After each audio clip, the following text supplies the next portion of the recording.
Who arrives? Oh, you arrived soon.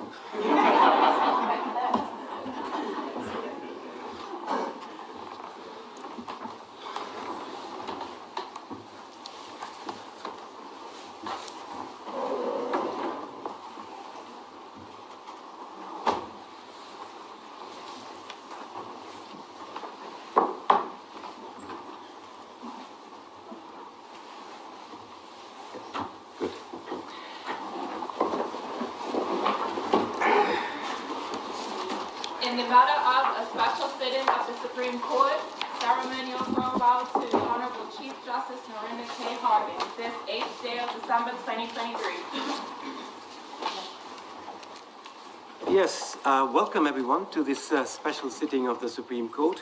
Welcome to members of the Bermuda Bar and our wider legal family.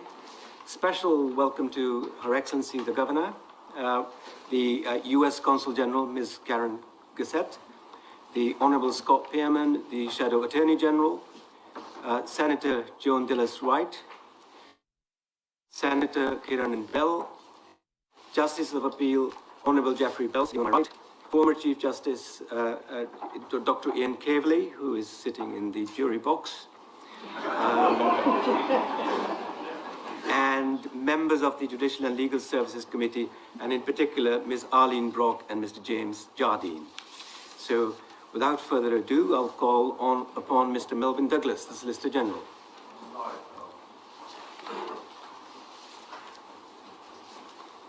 May it please the court, my lord. I have the distinct honor to appear on behalf of the Attorney General and Minister of Legal Affairs, as well as the Attorney General's chambers, to congratulate your lordship on this milestone of your distinguished legal career, culminating in your lordship's tenure as Chief Justice of our esteemed judiciary.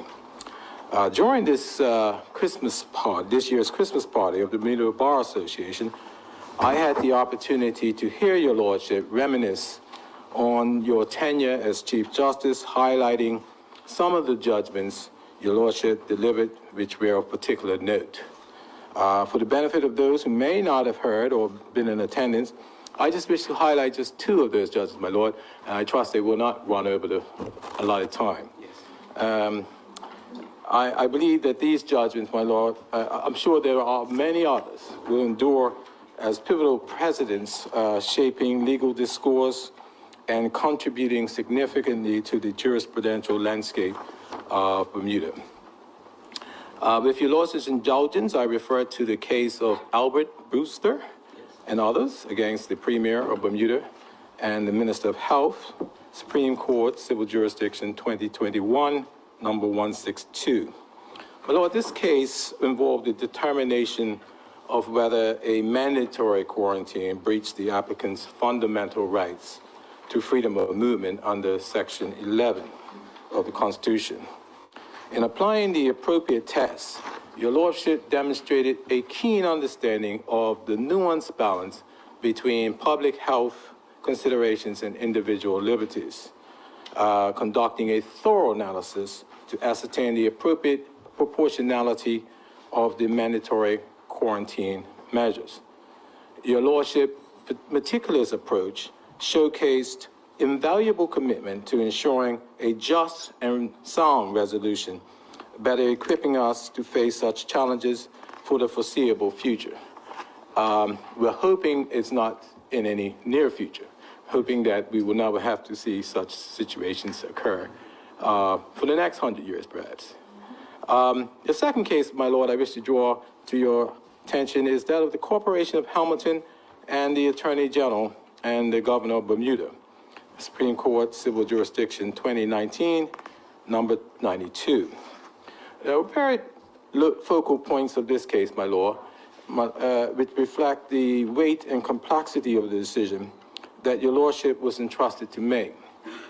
They included whether Section 1 of the Bermuda Constitution is directly enforceable, B, if not, whether the provisions relating to protection of law contained in Section 1A is directly enforceable, C, the proper scope of the right to the protection of law, D, the proper scope of Section 13(1) of the Bermuda Constitution dealing with deprivation of property. E, whether there could be a taking by a regulatory authority or regulatory control by central government of a municipal corporation. There's quite a number of issues there, my lord, and it reflects it in the extent of your lordship's judgment. Yes. Again, we commend your lordship for the meticulous approach with which you have handled the multitude of authorities that were cited to your lordship in that case. And the appeal is still pending. Yes. But no doubt, my lord, your analysis will, we respectfully submit, certainly be referenced and quoted by litigants in years to come. And we're very grateful for your lordship in taking the time to be methodical and thorough in your judgment in that case. We wish to also, my lord, thank you for your assistance to the Ministry of Legal Affairs in the advancement of its initiatives. The transformation of the legislation is in support of those initiatives, as well as additional recommendations under active considerations. We have every confidence that the work commenced will be carried through to completion, and the minister is grateful for your support.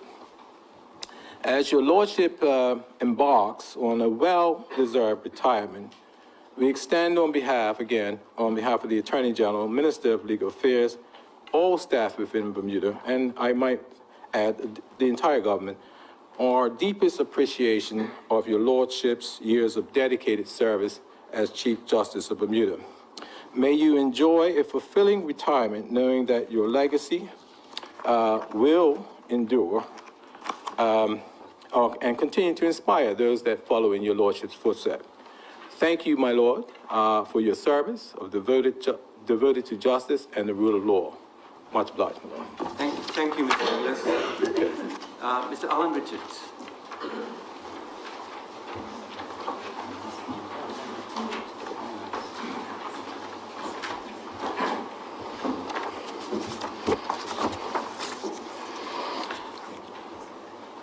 May it please the court, it's my special honor to address this special sitting this afternoon, and I do so in the stead of the Director of Public Prosecutions, Ms. Cindy Clark, who is unfortunately unable to be here.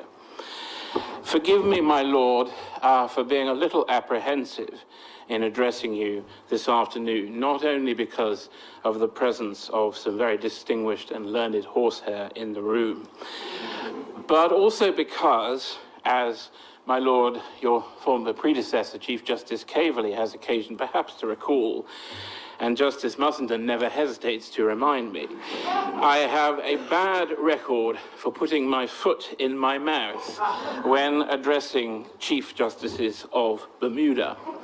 Justice Mussenden will never let me forget the time when I interrupted former Chief Justice Caverley to correct his pronunciation of the name of the celebrated first century queen of the ancient British Iceni tribe from Boadicea to Boudica. And I discovered to my complete horror during a call to the bar of one of my colleagues, perhaps some 2 years later, that the learned former Chief Justice had not forgotten my appalling behavior either. I hope very much that I have made less of an impression on your lordship. I believe, in fact, that this is only my third appearance before you. But all of those few appearances have, in their way, been memorable for me. The first, regrettably, was memorable because I was some 20 minutes late, which is, I do assure your lordship, almost unprecedented.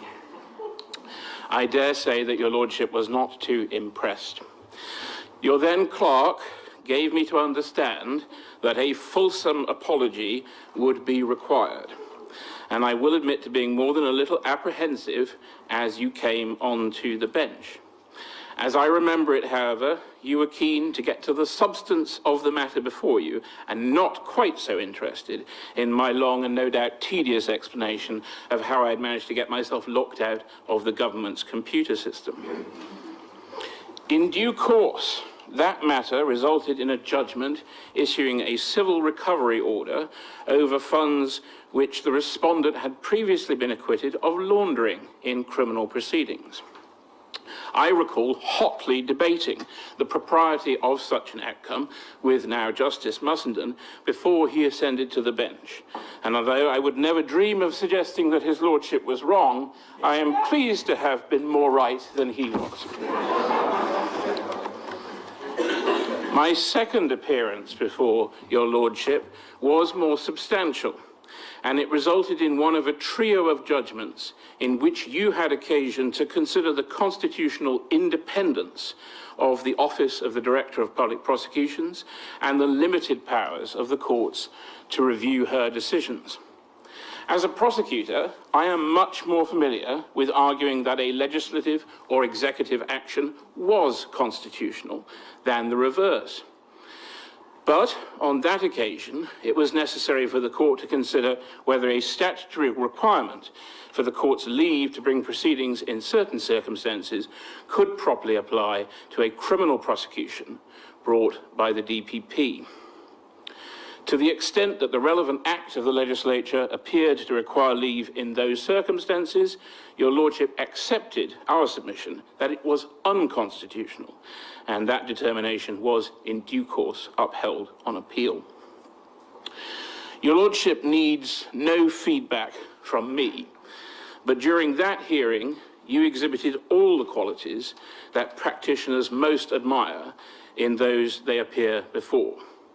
You were calm, courteous, patient yet rigorous, perspicacious, thoroughly well prepared, and also good-humoured. It was but a momentary glimpse of your judicial career, but having seen it, it comes as no surprise to me to hear the many tributes and admiring remarks that have and will be made about you this afternoon. My lord, I hope that this is not the last time that I get to address you. But if you are fortunate enough to be spared any more of my advocacy, I hope that you will thoroughly enjoy whatever comes next. On behalf of the Director of Public Prosecutions and her staff, I would like to thank you for all your work at the helm of these islands' legal system, and I wish you all the very best for your retirement. Thank you, Mr. Allen Richards.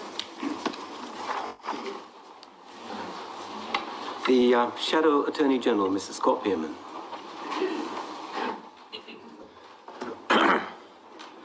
May it please you, my lord.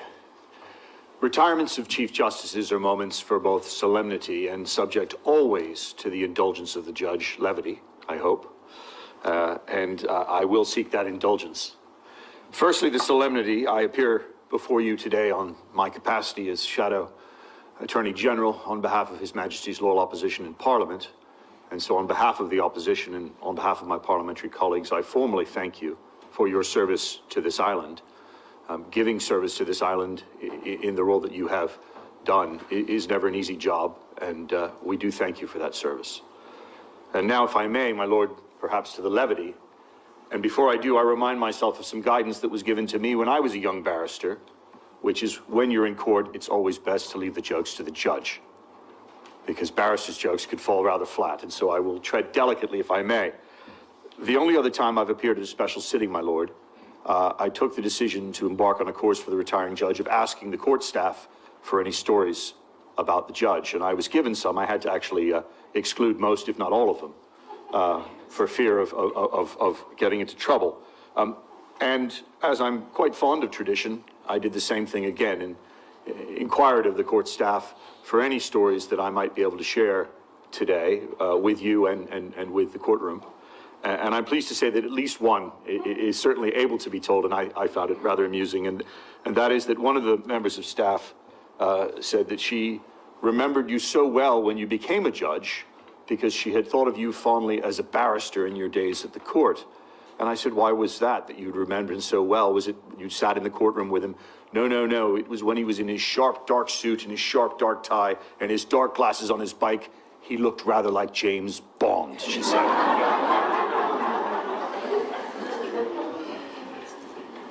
A second memory is a case in which I appeared before you And I was in the midst of cross-examining the defendant on behalf of my client, the plaintiff.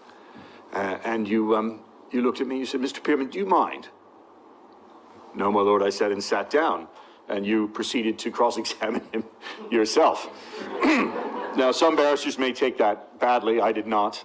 But it does remind me that even if a barrister moves to the bench, the advocate within remains always. If I may, just a third and personal remark. I had the honor and privilege, immense honor and privilege of training with you for over a decade at Conyers. And it was a pleasure and a joy. And I'm very, very grateful for the opportunities that you afforded me. And I'm very grateful for the life lessons that I learned under your tutelage. So thank you very much. And again, on behalf, in my capacity as Shadow Attorney General, thank you for your service to the Island. Thank you, Mr. Pearman. Mr. Wilson, the President of the Bar. If it may please the court, my lord, thank you for granting me the opportunity to speak on this auspicious occasion. My lord, it feels like I've had the pleasure of getting to know you even more over the last 3 weeks. This being the third time, no less, that I've stood before a esteemed company to speak about your illustrious career. My lord, with each passing speech, I must confess I have grown fonder and fonder of you. It's starting to feel like I've known you longer than my favorite pair of socks. And that's saying something. All jokes aside, as I reflect on your tenure, my lord, I'm reminded of the words of the great Maya Angelou, who said, "We all should know that diversity makes for a rich tapestry, and we must understand that all the threads of the tapestry are equal in value, no matter their color." My lord, you have been a master weaver, skillfully intertwining the diverse threads of justice, equality, and legal wisdom into the tapestry of Bermuda's legal landscape throughout your illustrious career. My lord, your journey to the bench has been nothing short of extraordinary. Today, I would like to focus on your decade-long commitment to the Bermuda Bar Association, including 2 distinguished years as president in 1997 and 1998, which stands as a testament to your unwavering dedication to the principles of justice and the legal fraternity in Bermuda. During your time, my lord, during that time, you may recall that having had the privilege of working alongside a veritable who's who of the legal community in Bermuda, including legal luminaries such as our former chief Ian Cabley, Saul Frumkin, Trevor Moniz, Victoria Perriman, Elliot Motley, Richard Hector, David Keseram, Timothy Council, and Perry Trott. Together, you all formed a formidable team shaping the course of the legal history in Bermuda. My lord, I am reliably informed that under your presidency was marked by a series of impactful initiatives that have left an indelible mark on the legal landscape of Bermuda. Under your leadership, the Bermuda Bar Association addressed critical issues that shaped the way we practiced in Bermuda to this day, including the implementation of professional indemnity insurance, paving the way for a more secure and accountable legal practice. Your legacy as Bar Association president also includes the establishment of guidelines on pupilages, nurturing the generation of legal minds and ensuring a robust pipeline of talent for the future. Your visionary leadership was evident in the groundbreaking decision to permit foreign counsel for special cases, now known as special admissions, broadening the horizons of legal expertise available to Bermuda. Under your leadership, the Bermuda Bar Association also spearheaded the implementation of a 12-month residency requirement for foreign attorneys, reinforcing the commitment to uphold the highest standards of legal practice within the jurisdiction. In closing, my lord, your impact on Bermuda's legal landscape has been profound. Your legacy will endure not only in the judgments you've rendered, but in the lives you've touched and the principles you've championed. As we bid you farewell from the bench, we do so with gratitude for your service, admiration for your wisdom, and the utmost respect for the rich tapestry you've woven into the fabric of Bermuda's legal history. On behalf of the Bermuda Bar Association, may your retirement be filled with the tranquility you've earned, and the knowledge that your legacy will endure for generations to come. God bless you, my Lord, and may your next chapter be as inspiring as the one you so significantly written for Bermuda. Thank you, Mr. Wilson.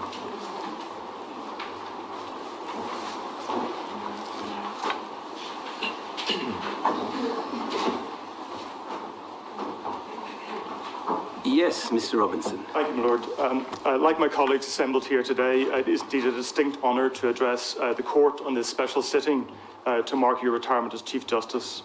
I, of course, echo the sentiments of those who have already addressed you and adopt also as a member of the Bar Council the comments of the President of the Bar Council, Mr. Wilson, who's just come before me.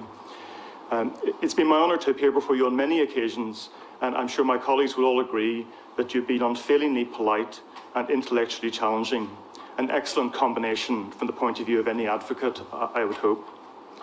Even though I've not won every argument, it's impossible not to be impressed with the speed and with the detailed and learned judgments that you've issued, and also the sheer number of judgments I think you mentioned on Friday night last at the Bermuda Bar Association celebration. If I may be allowed, I would wish just to record in my own particular area of particular interest, that of Bermuda trust law, that you have continued the legacy of your immediate predecessor, who of course is to my left, in issuing a significant number of important trust judgments. I'm going to mention very briefly just three. The first one, my Lord, you may recall in the matter of sea trusts, which you decided in 2019. And in that case, you appointed some trustees, but you also confirmed that the court had the inherent power to confirm prior actions of invalidly appointed previous trustees. That decision, my Lord, is internationally reported now in the International Trust and Estates Law Reports, and together with a number of your other trust judgments, is also noted in the leading English textbook, which is Lewin on Trusts. Moving on, my Lord, to 2001, a decision which I appeared in front of you in the matter of FA and FB trusts. You handed down the first written judgment in Bermuda concerning the court's power to remove a trust protector. You may remember that case, my Lord, that had particularly acute facts in the actions of the protector. Again, my Lord, that is a heavily referred to and relied upon case, given the uniqueness of that situation. And finally, my Lord, in the matter of the AB settlements in 2022, you handed down another important judgment in which you approved the implementation of a restructuring, but you also gave a decision on whether or not that was a resettlement, which of course was extremely important for the purposes of onshore tax planning. So, my Lord, in addition to these three cases which I've mentioned, there are a significant number of other cases dealing with trust disputes and trusts, such topics as blessing of trustee decisions and setting aside flawed exercises of discretionary power. In summary, my Lord, in my submission, you have significantly developed the law and practice of equity as it applies in these islands, and for that we would all be grateful as equity and trust lawyers. On behalf of myself, my Lord, and all my colleagues at Kerry Olsen, I thank you for your leadership as Chief Justice, and I wish you a very long and happy retirement. Thank you, my Lord. Thank you, Mr. Robinson.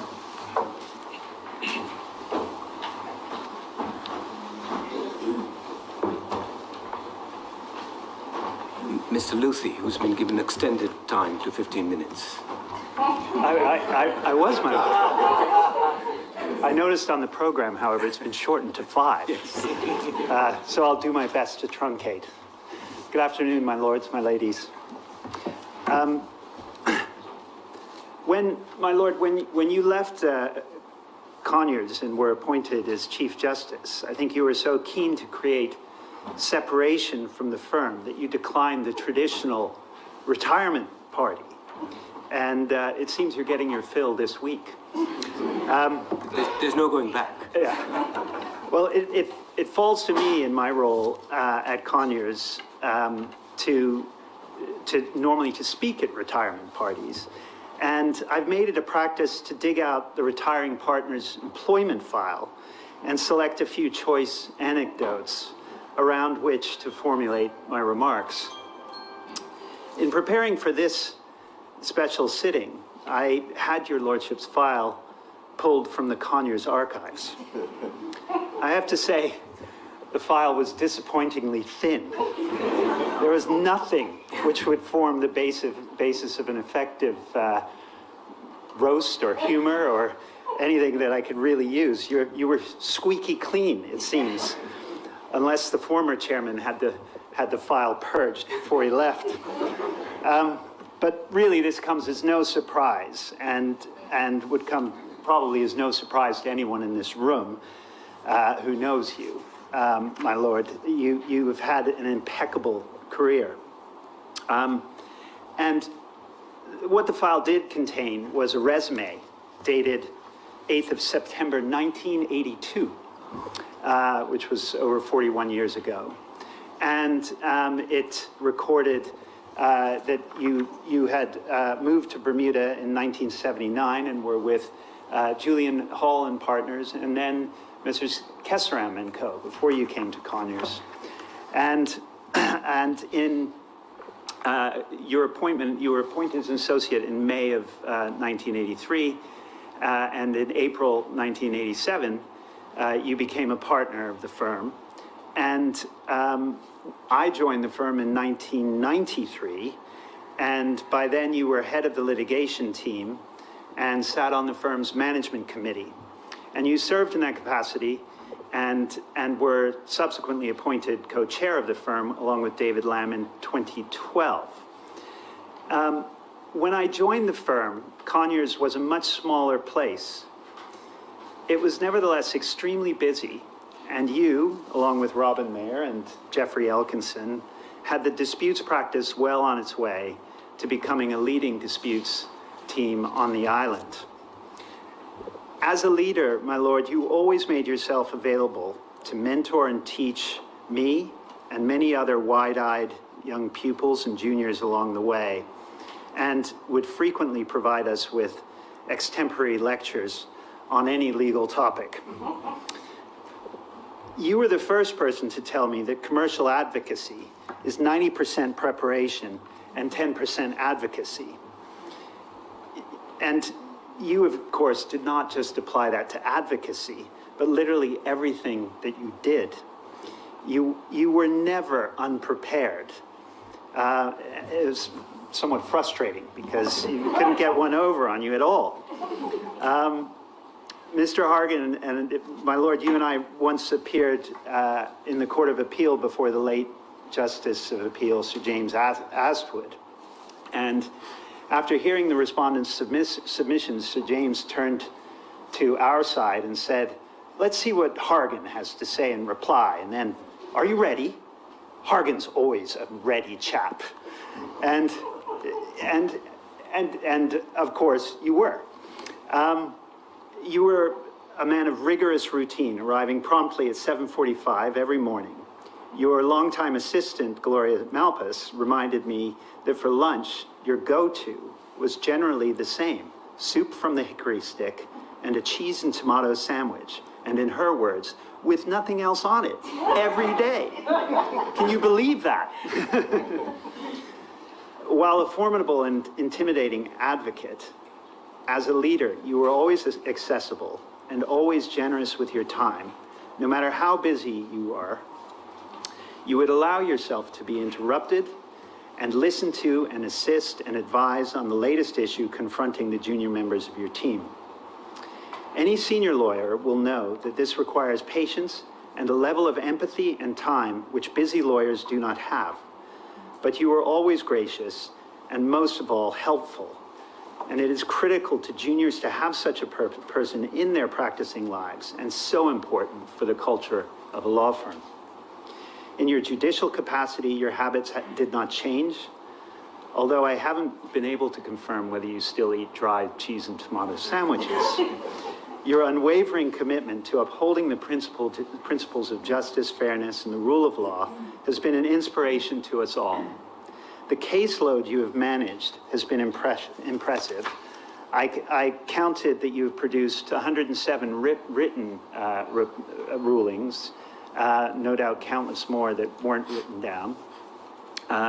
These decisions have, of course, contributed significantly to our body of precedent and to the advancement of justice in Bermuda, not just in the commercial sphere, but more broadly. The way in which you approached commercial litigation as a judge has served to enhance Bermuda's reputation as a jurisdiction where complex commercial disputes will be tried with thoroughness, fairness, skill, and efficiency. These qualities are so important for international business interests in their selection of a jurisdiction in which to locate their affairs. So as we reflect on your remarkable career, I close by just expressing my firm's gratitude for your exemplary service to our jurisdiction. And we hope on a personal level, we will be able to see much more of you now, and, but in your judicial capacity, you will be much missed. Thank you very much, Mr. Luthi. Mr. Deal.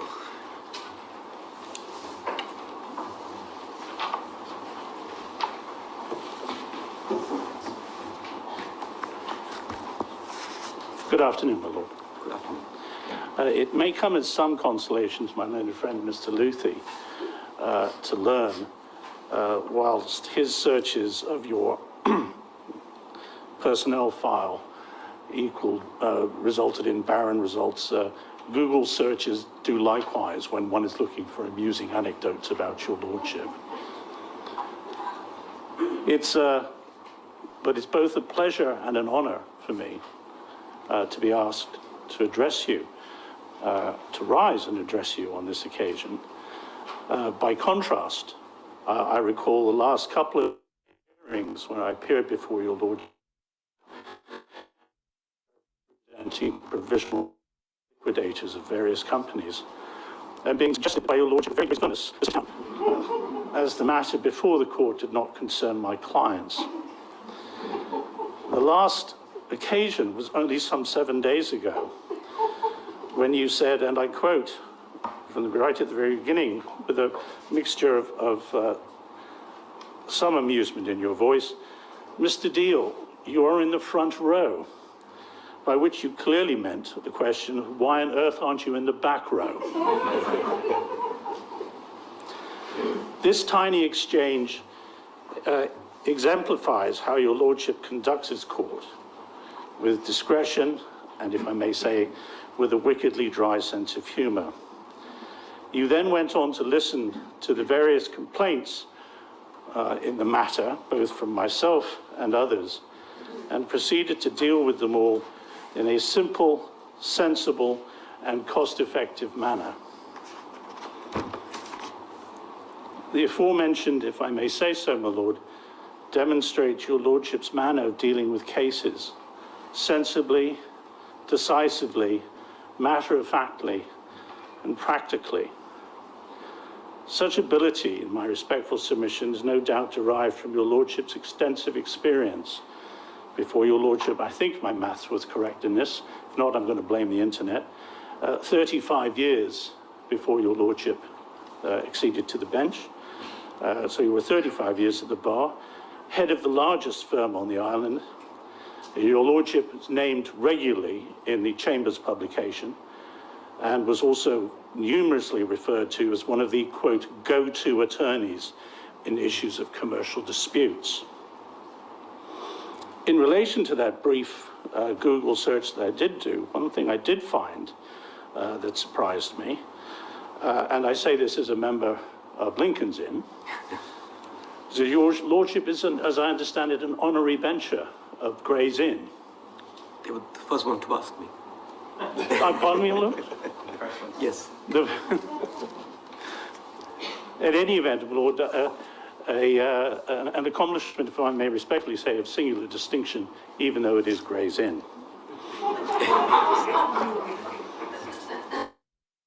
Your lordship's history is strewn with examples of your lordship's keen forensic ability, and that's both at the bar and on the bench. And all my learned friends have made numerous references to a number of cases, and I do not intend, and time does not permit me to do so. My lord, I have enjoyed years of appearing both against you in various matters and more years of appearing before you since then. You will be missed from the bench. I can, on a personal level, you'll be missed by me. And I look forward to the next chapter in your lordship's life, both with curiosity and interest. Thank you very much for your lordship's service. Thank you, Mr. Deal. Cartwright Sterling.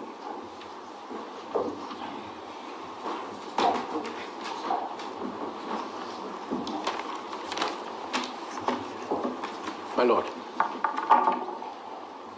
it is both a pleasure and a sadness to rise today on the occasion of your Lordship's retirement from the bench.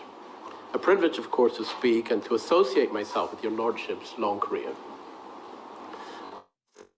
To see Bermuda's great jurists. In speaking, it's fair for me to point out, for those that did not know, that I started my career as a pupil of one Narinder Harkin, as he then was when he was a mere mortal. As was the case at the time, I sat in his office, quietly in a corner, learning the law. A particularly enjoyable experience was a case that we did against Julian Hall, whom many of you will, of course, remember as perhaps the finest advocate that Bermuda has produced. Indeed, as many also know, it was Julian who first brought your Lordship to Bermuda. Anyway, in that unusual case, in 1992, with me carrying your Lordship's bags to court, which I think was the most important role of a pupil, my dear friend Julian came second. And I'll say no more about that, but I think that was the only case that the two of you did together. Someone mentioned the name Julian Hall and Partners earlier, and I was told a joke that when Julian adopted the name of that firm, I think your Lordship was the only other person working there, and people would call his Lordship and Partners. Everyone remembers Julian for the significant victory he had in the Privy Council in London in the celebrated and important Fisher case in 1980. But what isn't as well known is that that's a case that Julian did with your Lordship. The two of you were a formidable team, and many of us miss him, as I know your Lordship does. It's well known that your Lordship would go on to join the firm of Conyers, Dale and Pearman, become a partner in that firm eventually, become the head of litigation, and subsequently become the senior partner of that firm. From there, it surprised no one that your Lordship went straight to the position of Chief Justice. His Lordship belonged to a generation who saw judicial service after a lifetime of training and practice in litigation as a public duty. He followed a tradition of senior litigators such as Dr. Kawley, who sits to my left, Mr. Jeffrey Bow, who sits next to your Lordship, of senior members of the litigation bar who went on to the bench, and we hope that that tradition lives on in Bermuda, my Lord. In the UK, that is normal practice, and Bermuda should be careful of adopting a different approach. Without wishing to be controversial, my Lord, I feel obliged to add that the government's failure to properly finance and resource the courts is a matter of great shame. This does not apply, my Lord, just to this government, but to governments of Bermuda for the last 40 years, of whatever we call those governments. This needs to be addressed as the divergence between judicial salaries and the salaries of successful lawyers in private practice desperately needs to be addressed. Whilst it is not suggested that these should be the same, judicial salaries have become far too low in Bermuda in comparison to the private sector, and my Lord, that will make it more and more difficult to continue to recruit the best and the brightest. Turning, my Lord, to a less controversial and more positive note, I and the members of my firm would like to take this opportunity to thank the Chief Justice for his service to the people of Bermuda and to our legal system. He leaves our jurisprudence much enriched, both through the cases that he argued as counsel and the cases that he authored as a judge on the bench. My Lord, thank you. Thank you.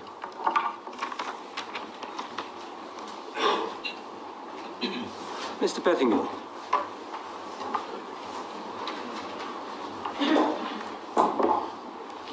Please you, my Lord. One feels they're in a time machine and sitting in front of the future Court of Appeal. His Lordship Justice Bell will still be there because tediously he never ages a day, as someone's commented earlier, but yeah, we'll see how it goes. My Lord, we have some things in common. We're both members of Gray's Inn, Your Lordship, honorary bencher. I captained the rugby team, which probably sums up our legal careers in short. In this case, for Your Lordship now, it's interesting, and I wish it on the record, I actually made 2 applications. The first one was that having been invited to speak, I realized I was going to be off island. So I promptly wrote to the registry and said, I'd love to speak, but I'm afraid I'm going to be away. Can we get an adjournment? Which was met with a response of those laughing, smiling emojis, and that was the end of that. So I then went back and said, I really want to be here, so I'm changing my travel plans, and I'm going to be available to speak. And I was promptly told that the time limit had gone from 10 minutes on speaking to 5 minutes. Wherefore I made another application for an extension of time and received another laughing emojis across the board. So I'm speaking a little faster so I can kind of get it all in. A few years ago, I was delighted to be appointed by Your Lordship as an assistant justice. And when I came to do the formalities with Your Lordship imparted words of wisdom to me, as he perhaps did to others, about being a judge. Your Lordship said that you like to perhaps, sit quietly by, as Your Lordship does, and let counsel warm up and make their submissions and take them on board before really giving any indication or asking questions. Well, forward a couple of years ahead, and I had the rather displeasure of being on the other end of the case that the learned Solicitor General mentions about the mandatory quarantine and so on. And it occurred to me, with regard to Your Lordship's advice, because that case went a little bit differently. The first hearing was on directions, and I remember it was something of a recovery from a medical condition at the time, but appeared on the Zoom call of that, and Your Lordship came in, to which I said, "Good morning, Your Lordship," and Your Lordship said, "Mr. Pettingill, I have a question." Well, this is out of the norm. I didn't even get warmed up beyond good morning, and Your Lordship said, "Why can't," words to this effect, "why can't the government just constitutionally invoke mandatory restrictions and then incarcerate anyone that doesn't follow them, like they do in Czechoslovakia?" And there's Mr. Duncan in the top little frame, nodding away like he agrees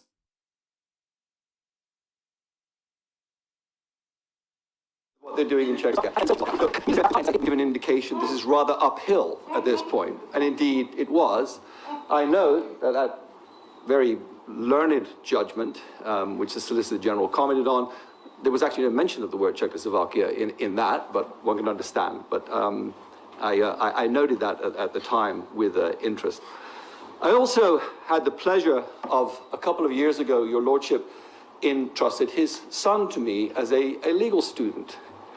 Now, on one of the occasions where many might question Your Lordship's judgment, but that did happen. And one day I was sitting in the office preparing for a case and had the binder open and was highlighting various things. And Simon came in and he said, "Oh, my dad does that when he's preparing cases." And he highlight. I said, "Well, yeah, it's one of those things you highlight." He said, "Yeah, but he highlights every single line that he's preparing for." To which I said, "Well, maybe that's why your dad knows everything and I don't." To which he said, "Yes, maybe." At the end of the year, my office manager came to me and said, "Mark, why have we spent so much money on pink highlighters this year?" And I was just like, "Don't worry about it, it's okay." Right? I'm trying to take on that and highlight all of these things. My Lordship, I am greatly obliged. I've had the pleasure over many years of learning things from Your Lordship. I learned through many years of martial arts training that the quietest man in the room was often the most dangerous man in the room. And I think that one would say that Your Lordship's quiet wisdom, sotto voce approach, and is something that all of us should learn. I think that I've learned from Your Lordship that if one needs to raise their voice, then get a better argument, perhaps. And these are the things of wisdom that one takes with them. When it comes to judgments, I would think that the ruling that Your Lordship gave in regard to the Jamaica trot matter and the Queen was of great significance. with regard to the impaneling of juries in this jurisdiction. It is something that was missed by many Attorney General, myself included, mea culpa, but many others, and was certainly something that changed very, very significantly the criminal justice system in this country. I think we're all obliged for that. My Lord, I wish you all of the best. I said to Learned Justice Bell many years ago that the appreciation that one has with people like yourselves that have these standout careers, you don't need to go to the bench and make the contributions that you make. And we're all appreciative of that. Everyone knows you could have just retired and gone and done something else once your tenure at Conyers, Dillon, Pearman was over, but you didn't. You came and contributed to this system, and I assure you that we're all greatly obliged for that. My Lord. Thank you very much, Mr. Pettingill. Mr. Elkinson. My Lord, in being asked, my Lord, to give a short speech to honour you. It doesn't have to be short. Well, I can make it longer if my Lord wishes, but I was inclined to follow the instructions of the registrar, because she stays on, you go. But in honouring your service and endorsing the appreciation of the bar of your time on the bench, I was filled with a sense of dread, because, you know, I can give a long speech very easily, as Churchill said, but short speeches can take days to prepare. And where to start? Young lawyers are told at the very beginning that they don't necessarily have to know the law, just know where to find it. The same goes for about what would I find about my Lord. So I put your Lordship's name in the legal search engine for Bermuda law reports, and amongst the 598 cases that came up, I thought that I would refer to two seminal ones. One that Mr. Attwood Sterling has already referred to, Minister of Home Affairs and Fisher, which indeed was seminal. And in fact, the original decision was made in this very courtroom by Mr. Justice Seaton in 1978. And as an aside, he would have been our first Black Bermudian Chief Justice, save that he was pipped by Sir James Astwood, an admirable man and judge that you and I had many years appearing in front of. That case, my Lord, is seminal for many reasons, not least it's quoted in constitutional law books, it's quoted more often in cases before this court, and seminal because my Lord appeared with Mr. Julian E.S.P. Hall in those days, my Lord's then close friend. And of course the leading counsel, Mr. French. Mr. Christopher French, yes, should not be forgotten. And on that point, my Lord, the second case was Jock Oil. And that's another seminal case, this time in arbitration. And my Lord there appeared in the Court of Appeal with Mr. Sidney Kentridge, who my Lord, I'm sure is aware, is still with us, 101 years old as of the 5th of November this year. And again, an amazing man, extraordinary in that he spent his early life as an anti-apartheid lawyer in South Africa. And on that point about South Africa, I believe that's my Lordship's only connection with South Africa, contrary to what has been said elsewhere by someone else. So my Lord has worked with some of the greats of the English and Bermuda bars over a very lengthy career. I think the calculation of only 35 years wasn't correct. I have a feeling my Lordship's had a much longer career than that. And my Lord has given back, as we've heard, to those young pupils who were with him at Conyers, Dillon, Pearman, as it then was, now just called Conyers, to your colleagues at the law firm, and to you, who not only was a lawyer, but also maintained the firm as managing partner, as we heard from Mr. Luthi, dealing with politics, business matters, which a multi-jurisdictional law firm has ongoing. And not only were you supportive to those younger lawyers, but I believe to your colleagues on the bench, anyone whom I would say would be a worthy successor to your Lordship, if not today, maybe in the future. And I say, of course, to Mr. Justice Mussenden, Mrs. Justice Shade Siber-Williams, and Mr. Juan Wolf, Mr. Justice Juan Wolf. And that was, by the way, alphabetical, not chronological. So I'm aware that at the time that you were invited to take on the role of Chief Justice, you had other plans. You sacrificed your retirement plans upon being invited to take up the role after a long life working as a lawyer. And you went on to do this public service and fill the large shoes of your predecessor, Mr. Justice Caverley, which coincidentally, looking down at his feet, they are quite large. But you have done this in a different style to our previous Chief Justice. We don't see any soccer analogies in your judgments. You don't wear a Manchester United tie when they win, if they win. But still with the qualities that Lord Neuberger, the retired President of the Supreme Court of the United Kingdom, has said are needed. Amongst others, authority, politeness, fairness, and ability to simplify and to express oneself. My Lord Chief Justice has displayed these qualities time and time again in the many hearings you've conducted and in your written and oral judgments, which no doubt others will refer to and have already. And if they hadn't, I'm sure my Lord would have. Chief Justice, on behalf of myself, my colleagues at the bar, my fellow Bermudians, I thank you for your service, and we wish you a happy and well-deserved retirement.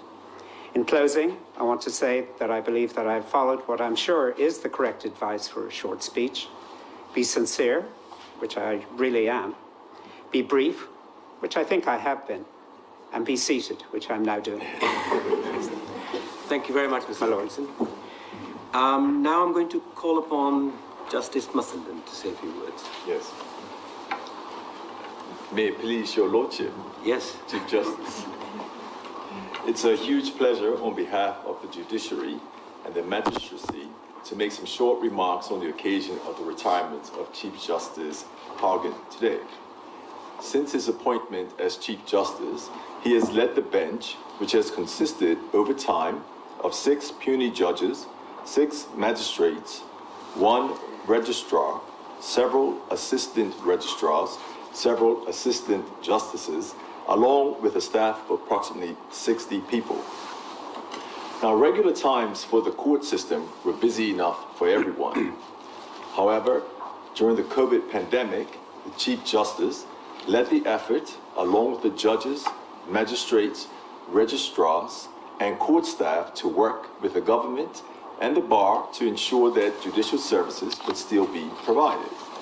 More so by using audio-video technology to hear both procedural and substantive matters.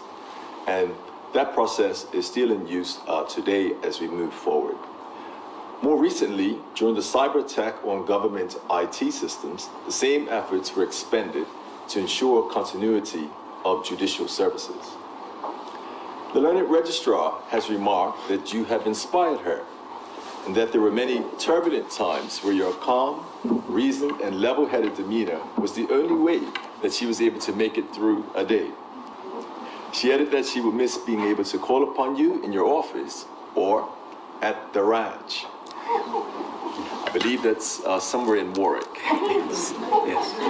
I also understand that she's open to take bids from the bar for the HR file of your lordship. The senior magistrate remarked that Muhammad Ali once said that service is the rent that you pay to occupy your room here on earth. She stated that you demonstrated commendable leadership qualities to her. She appreciated your kindness, attentiveness, and genuine concern for the magistrates and the staff, as you also showed respect, gratitude, and unwavering commitment, executed with dignity and grace. The judges of the Supreme Court have also expressed kind remarks about your leadership and tenure. We have remarked on your career at the bar and the extensive range of cases that you have argued before all the courts, coupled with your style and high standard of preparation and advocacy. We also remarked on your time on the bench, when you've had conduct of a plethora of cases covering complex issues, and then your consideration and issue of a timely judgment. But I think 4 weeks is really pressing it and setting a high standard. We have noted that your jurisprudence will be around for years to come to be cited either as having gotten it right or wrong by many people here in the courtroom today. To follow on with Mr. Troy Sterling, I'm tempted to speak about how you have saved the judicial car parks, but I'm going to resist that. Together, we congratulate you on a well-deserved retirement, and we extend best wishes to you and your family for a lengthy and enjoyable retirement. Having said all of that, we are keen to plant in your mind the warm and welcoming thoughts of taking on further work in this court or in the Court of Appeal, where your excellent services can continue. So for now, plan and enjoy your travels to exotic places with friends and family, drinking lovely wines and eating delicious foods. But we remind you that the most beautiful months in Bermuda mysteriously happen to coincide with the Court of Appeal months of March, June, and November. Farewell and enjoy. Thank you. Thank you, Justice Mussenden. And finally, I'm going to call upon Justice of the Appeal, Jeffrey Bell. Thank you, Narinda, and good afternoon, everyone. I'm going to start, if I may, just by reading the words which the President of the Court of Appeal, Sir Christopher Clark, asked me to when thinking of Narinda, and those are in the following terms. Bermuda has enjoyed the greatest good fortune in having Narinda Hagen as its Chief Justice. The whole legal system has benefited enormously from the quality of his judgments, carefully reasoned, well explained, promptly delivered, and very rarely overruled, as it has from his superintendence of the court system. His charm of manner, wisdom in decision-making, and devotion to his responsibilities. When I first heard him as an advocate, I realized that this was someone to look out for, and I was not mistaken. The reputation of a court, and in particular the Chief Justice, is of the greatest importance in all jurisdictions, and particularly in a small one such as Bermuda. What Narinda has done is to consolidate and enhance the status of the Supreme Court. He deserves our most heartfelt thanks, and I'd like to associate myself with those remarks. As I was thinking about what I might say this afternoon, I remembered Narinda describing at a special sitting that was held for the late Richard Hector, when Narinda described, I hope I have it right, Narinda, described his arrival in Bermuda. He was, as we've heard, coming to work for Julian. He was collected at the airport by Julian and was driven directly to Disco 40 on Front Street. When he was there, he was immediately taken to the bar, where he was introduced to the senior magistrate, Richard Hector. And Narinda commented, he said, I thought to myself, this is my sort of place. And Christian and Rod have both referred to the fact that he went to work for Julian Hall and Partners, although Julian, of course, did not have any partners. Narinda was able to sort that one out. Whenever they were at a function, Julian would say, I'm Julian Hall, and Narinda would say, I'm Narinda Partners.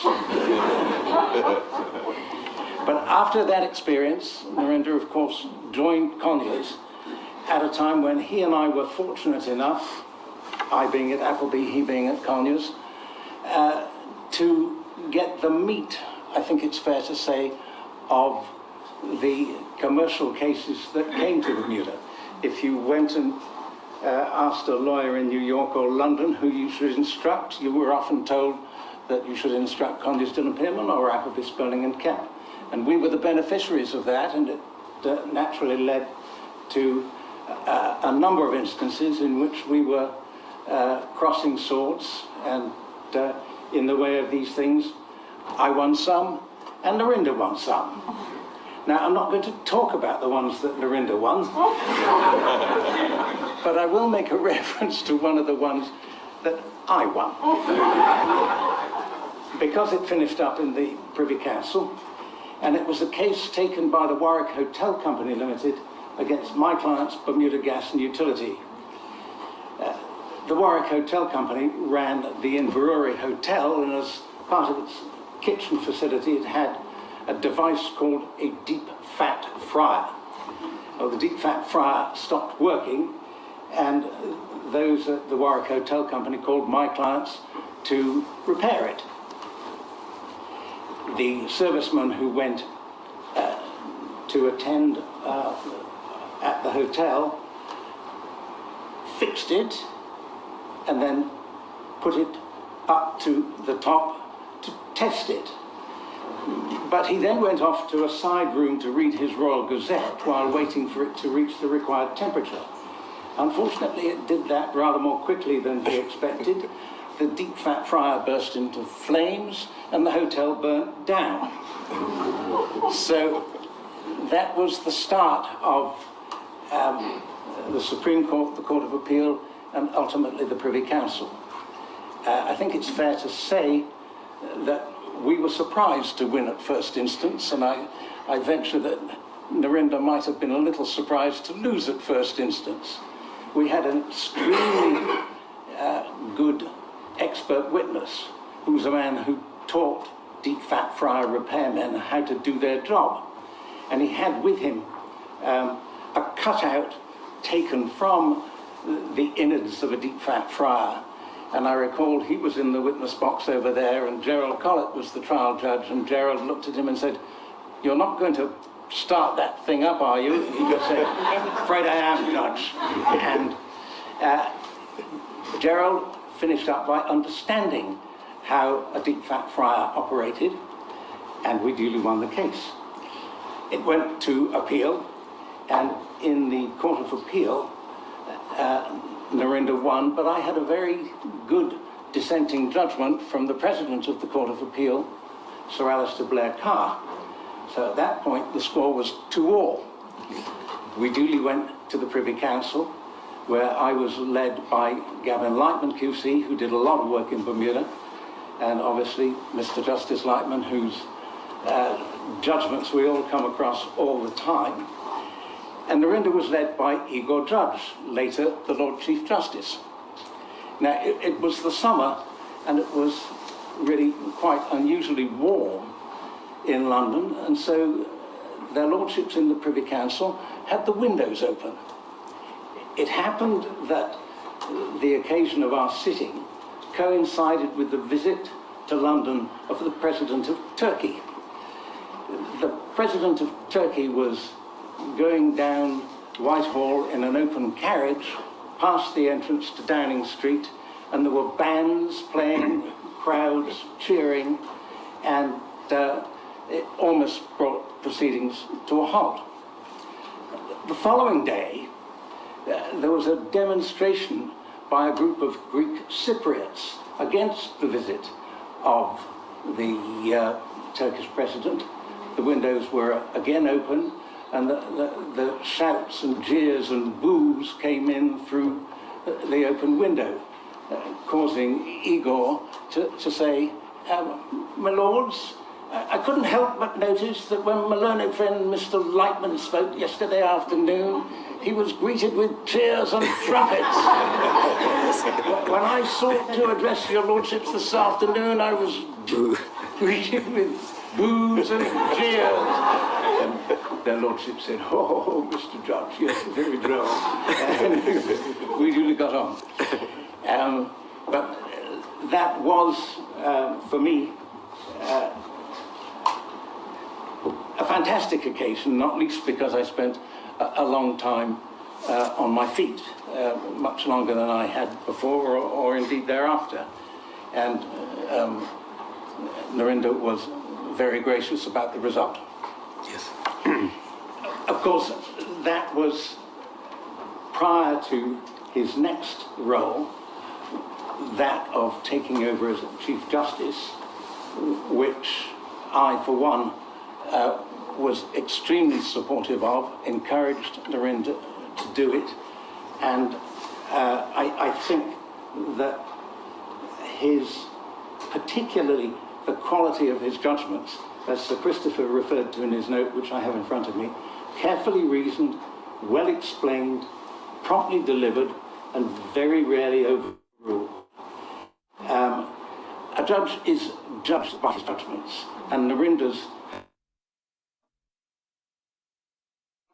outstanding, particularly in terms of commercial cases. I'm not afraid to take it's on those commercial cases. We had a 3-day Zoom hearing earlier this week on one of the appeals from one of the commercial cases, and I checked, and Narinda's already written, well, there won't be any more, but 5 judgments on this particular matter, and we haven't even got to trial yet. And some of those judgments have been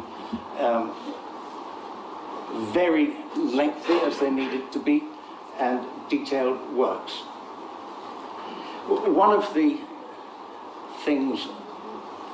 traditions that the Chief Justice does is entertain the judges of the Court of Appeal 3 times a year.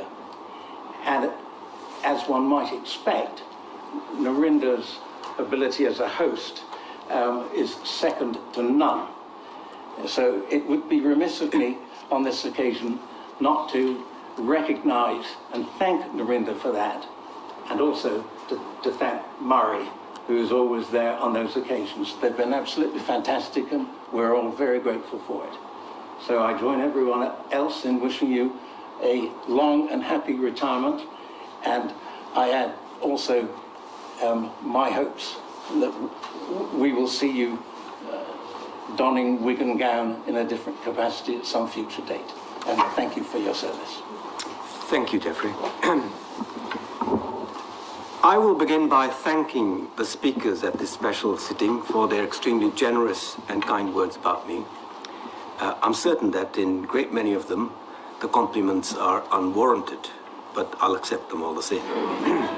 So I must thank Mr. Melvin Douglas, the Solicitor General, Mr. Alan Richards on behalf of the DPP, Mr. Scott Bierman in his capacity as the Shadow Attorney General, Mr. Jerome Wilson in his capacity as the President of the Bermuda Bar Association, Mr. Keith Robinson, Mr. Christian Luthi, Mr. Mark Deal, Mr. Rod Atbright Sterling, Mr. Jeffrey Elkinson, Mr. Mark Bettingill, Justice Mussenden, and of course, Justice of Appeal Bell. I thank you all for attending this special sitting. I am touched by the presence of so many members of the bar and the professional colleagues. I consider myself extremely fortunate to have been given the opportunity to be the Chief Justice in July 2018. It was an immense privilege and honor to be the Chief Justice for the last 5, or really the last 5.5 years. I'm grateful to Governor Rankin and the Judicial and Legal Services Committee for my appointment as the Chief Justice. It is often said, and I think it's true, that being a judge is a vocation and is materially in a different class from the employment in the legal profession. Unlike the legal practitioner in private practice, a judge's focus shifts from the narrow object of winning the case for the client to the wider considerations of how best to fulfill the judicial oath, to do right to all manner of people after the laws and usages of Bermuda without fear, favor, affection, or ill will. Judging a case or a dispute requires the judge to apply the law with a view to arriving at a just result, a different exercise from advancing the personal interests of the client in private practice. I have found judging at times intellectually challenging exercise, but at the same time deeply satisfying one. I have genuinely enjoyed the work as Chief Justice, listening to interesting legal arguments and writing judgments. Bermuda is, of course, a small jurisdiction of some 60,000 people, but has produced and continues to produce world-class heavyweight commercial litigation. This is, of course, entirely due to the international companies and trusts domiciled in Bermuda. This does mean that as Chief Justice, you frequently have the opportunity to decide international commercial cases which are typically heard in well-established commercial courts of main onshore commercial centers. I have said before, the work of the judges of the commercial court is much assisted by the quality and written and oral advocacy of counsel appearing in those cases. I have found that the quality of the written and oral advocacy of local counsel is impressive and extremely helpful to the judges who have to write the judgments. This applies, in my experience, to all areas of the practice, but I have to say it is particularly so in the context of commercial litigation, trust litigation, and cross-border insolvency. I express my gratitude to all counsel who appeared before me and greatly assisted me with their written and oral advocacy. Given my previous exposure to international business, I was keenly aware that the judiciary is of utmost importance to the standing of the jurisdiction and its ability to attract international business. To that end, the Commercial Court during my tenure has always tried to accommodate prompt hearings for urgent applications, trials of actions within a reasonable period of time, delivery of judgments within or close to 6 weeks after the hearing of the matter. I consider that we have very substantially met the needs and expectations of the international business community. And in that regard, I'm of course grateful to Justice Bear Williams and Justice Mussenden, who have served with me on the Commercial Court. As many have remarked, my tenure as Chief Justice was marked by the interruptions and dislocation caused by COVID-19 pandemic. I am pleased to say that as far as the civil and commercial work was concerned, the pandemic had minimal effect. The judges of the Civil and Commercial Court were able to function nearly as normally as before with the use of technology, particularly the Zoom and the WebEx platforms. Indeed, as has been remarked before, one of the longest commercial trials during my tenure as Chief Justice took place during the COVID-19 pandemic, a 6-week trial held via Zoom relating to a claim alleging fraud and loss of investments of nearly $500 million by an investment bank. COVID-19 has had long-lasting effects on how hearings in relation to civil and commercial claims are conducted by courts worldwide. It's now clear that it has accelerated the use of technology in courts and has led to acceptance by the parties, counsel, and judges that it's perfectly possible to have remote hearings. As I have noted in the past, remote hearings in the run-of-the-mill procedural hearings lead to efficient use of limited resources in terms of use of court buildings. They also lead to efficiencies in terms of cost and speed. In the long run, the use of technology in our courts should be welcomed as a positive development. However, as again noted in the past, COVID-19 had far more profound effect in relation to criminal jury trials. COVID-19 during 2020 and 2021 and shelter-in-place legislation had the effect that the majority of the 2018 and 2019 indictments remained outstanding and backlogged until April 2022. Again, I'm pleased to note that due to the great efforts of Justice Bear Williams and Justice Wolf, all of the 2018-2019 backlogged indictments have now been cleared. There are only 4 remaining 2020 indictments to be cleared and 12 remaining 2021 indictments. So the total count for active backlogged indictment is 16, all of which have confirmed trial fixtures in place.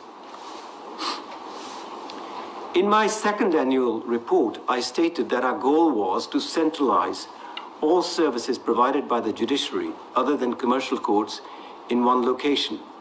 This would ensure more efficient and effective delivery of services. In particular, our aim was to house the full complement of services provided by the family court, the magistrates' courts, and the criminal courts of the Supreme Court at the DLBE. I'm pleased to advise that the plans are well advanced and we are awaiting planning permission to go ahead with the construction work in the DLBE. I want to acknowledge with thanks our Registrar, Ms. Alexandra Wheatley, for spearheading the project. I should add that for the long term, we should continue to explore whether it's feasible for the commercial courts to be based in the DLBE. That would clearly be the ideal position. In relation to our operational needs, Bermuda Judiciary, both in terms of its operational needs and indeed its long-term structure, is in my view a work in progress and will remain so for the foreseeable future. In relation to our operational needs, I advised in my last report that We had the support in principle from the Minister of Finance to provide funding for the case management system. We are continuing with the necessary steps required to complete the procurement process, and I'm hopeful that such a system can be operational within the next 12 months or so. It is also clear to me that there is a compelling need for a third judge in the Civil and Commercial Court. And again, I'm hopeful that the additional judge can be appointed in the next financial year. In terms of the structural framework of the judiciary, our former Chief Justice Kavli commented in 2018 that it ranks not just behind most developed Commonwealth countries, not just behind all other British overseas territories, but behind most of the Commonwealth as a whole. Regrettably, whilst there had been discussions in relation to possible changes to the structure, the position remains, as stated by Chief Justice Kavli, just prior to his retirement from the Supreme Court. The present position is that since 2013, an ad hoc committee, the Judicial and Legal Services Committee, advises the Governor on judicial appointments and judicial discipline. It is merely an advisory committee, and the final decision in relation to the appointment or discipline lies with the Governor. The present position can and should be improved by providing the committee with statutory or constitutional underpinning, which clearly defines its membership and its role in relation to the appointment and discipline of judicial officers. Any such statutory body should be provided with proper funding to carry out its functions. I should also add that there are indications from the Attorney General that the government will be considering the statutory backing to such a committee in the near future. Consideration should also be given as to whether such a committee should have the additional responsibility for reviewing and determining the compensation for judicial officers, and if so, how it should go about discharging that responsibility. Other comparable jurisdictions have provided constitutional recognition of the principle that the judiciary should have its own administration, which is adequately funded by the executive. This is precisely the case under the Cayman Island Constitution. Serious consideration should be given to enacting such a provision in our constitutional framework. I would suggest that it is now widely recognized that an essential component of institutional independence of the judiciary is that the judiciary itself should have administrative autonomy in order to discharge its functions. The notion of administrative autonomy contemplates, for example, that the judiciary has its own IT system, which is separate from that of the government, as is, for example, the case in the Cayman Islands, and has the ability to recruit staff in order to discharge its responsibilities under the Constitution. The judiciary should not be considered as just another department of the government. Whatever solution is taken in the final analysis, it is likely that there will always be a need for a minister to communicate the views of the judiciary to the executive and to champion the causes of judiciary in the cabinet. I agree with Chief Justice Kavli that it may not be entirely appropriate for the Attorney General to assume that role. The constitutional role of the Attorney General is to be the government's principal legal advisor, and the Attorney General's chambers represent the Crown in litigation before the courts. It is inconsistent with that role for the Attorney General to represent the interests of the judiciary in Cabinet and the House. At the very least, it may give rise to an appearance that the courts may be inclined to improperly favor the Attorney General because the Attorney General is looking after the interest of the judiciary in the Cabinet and the House. Given that the majority of the communications between the judiciary and the executive are concerned with funding and obtaining resources for the judiciary, it may well be that the appropriate minister to act as a channel of communication is the Minister of Finance. These structural changes I've referred to have already been implemented in jurisdictions which are comparable to our jurisdiction. They clearly need consideration, and I would urge that they should be adopted in the not too distant future. And I would certainly urge that my successor, whoever that might be, should follow these developments and put as much pressure as is possible. There are a number of people I would like to thank for their support of the work of the judiciary. I wish to acknowledge the tremendous support and the assistance I have received during my tenure as Chief Justice from the former Governor, Mr. Rankin, and the present Governor, Her Excellency Rina Lalji. Their support to me as Chief Justice is greatly appreciated. I've already referred to the pivotal role of the Judicial and Legal Services Committee in the appointment and discipline of judicial officers. The members of the committee provide this valuable service to the people of Bermuda on a voluntary basis and without any compensation. I wish to acknowledge with thanks the services of the present members of the committee.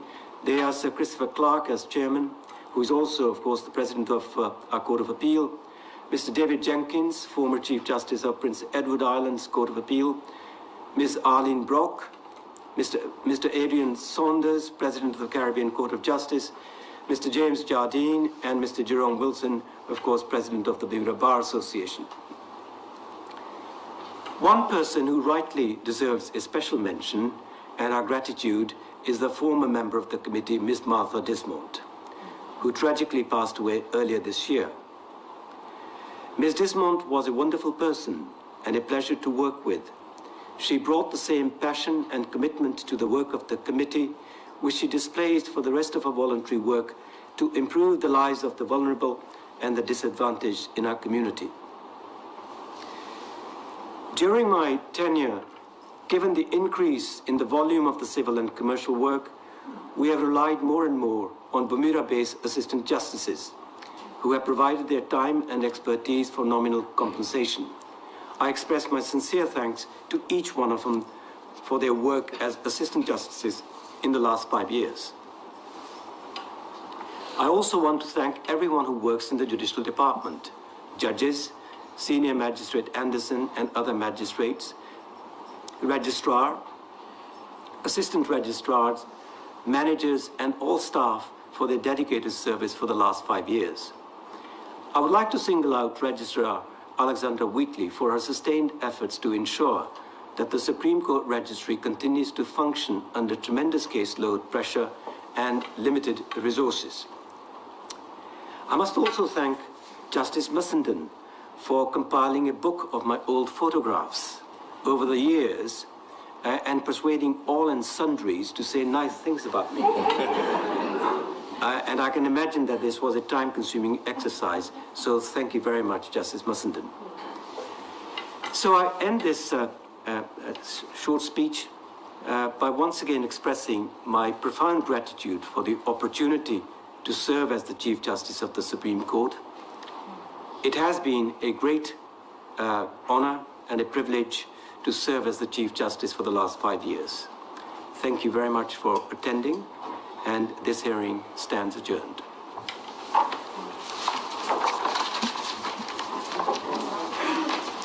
Go right.